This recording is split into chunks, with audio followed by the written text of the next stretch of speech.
Put a little bit of the rub, nigga, I gotta be safe. Let's get to sports talk.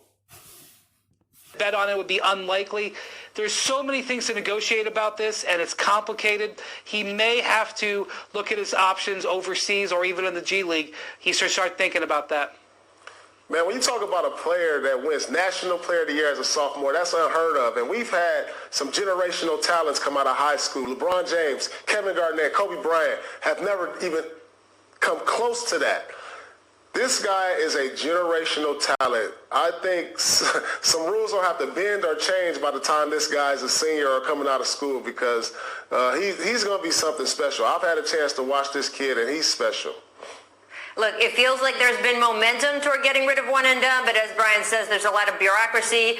I heard 2021 for a while, but then a lot of the negotiations haven't happened yet. And of course, this stoppage due to coronavirus is going to shift everything, so we'll have to see on that. All right, let's move over to the Knicks, because according to SNY, quote, several coaches believe that if interim coach Mike Miller is not retained, Knicks president Leon Rose has his eye on, yes, Tom Thibodeau becoming the Knicks, wait for it, 14th coach in 20 seasons, guys.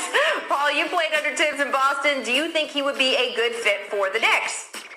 I mean, Tibbs is a great coach, and I take nothing away from Tibbs.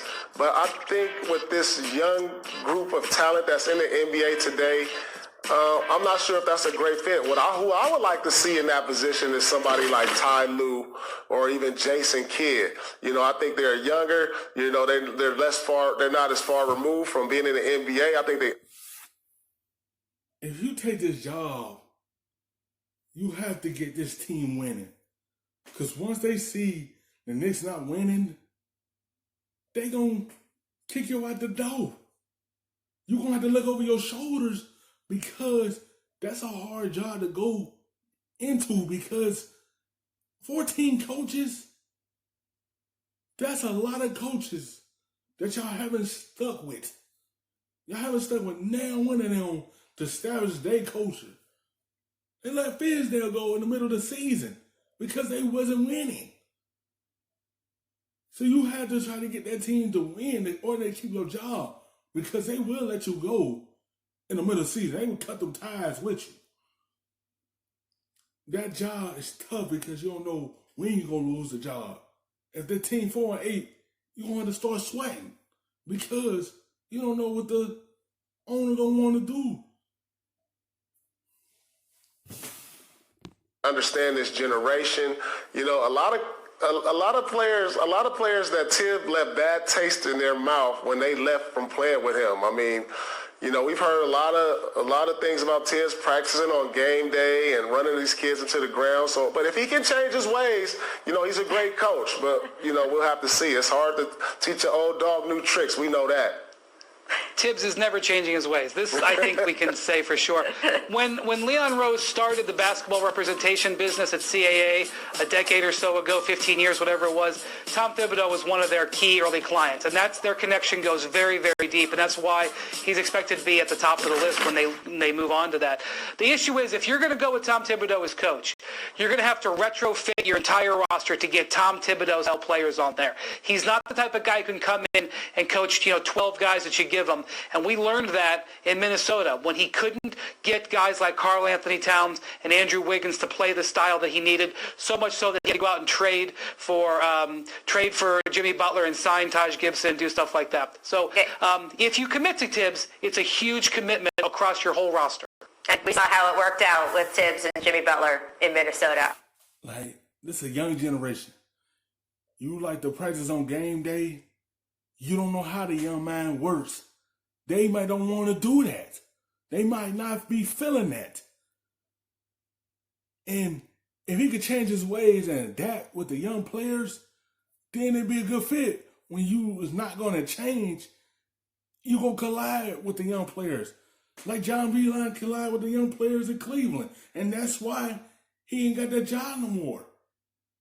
Because the young players are making millions of dollars. They ain't going to like your practice style or your game style.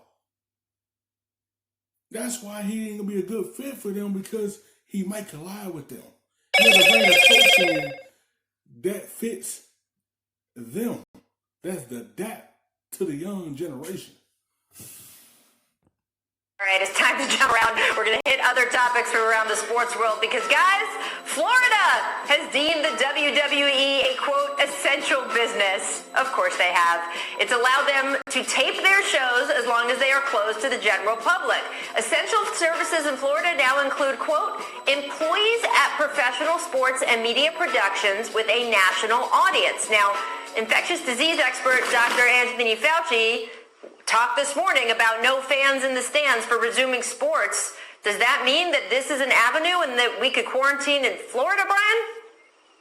Well, look, real talk here, there's a reason why all these commissioners are working with the president, because you're going to need political support to open sports again, no matter what you need. And so having this in Florida is a gateway to other opportunities, whether it's the NBA or anybody else.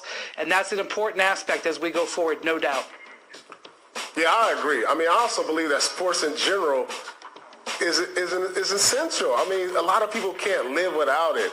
I mean, we wake up on our daily lives. It brings us all together. It gives us something to talk about. I mean, you can go and it's very tough without sports. Everyone want to watch it, but when you can't watch it, man, it sits there and be like, I miss it. I miss it. I tune in to watch ESPN every day, looking forward to watching these games. When you can't watch it, you can't live without it.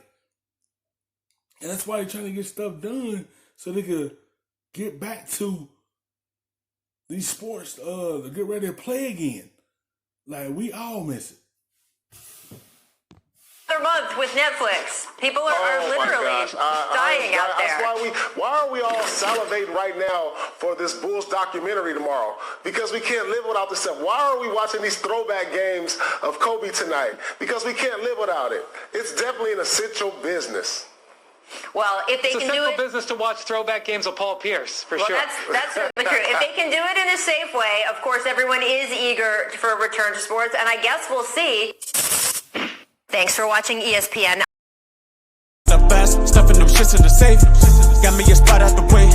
Nigga just trying to be safe.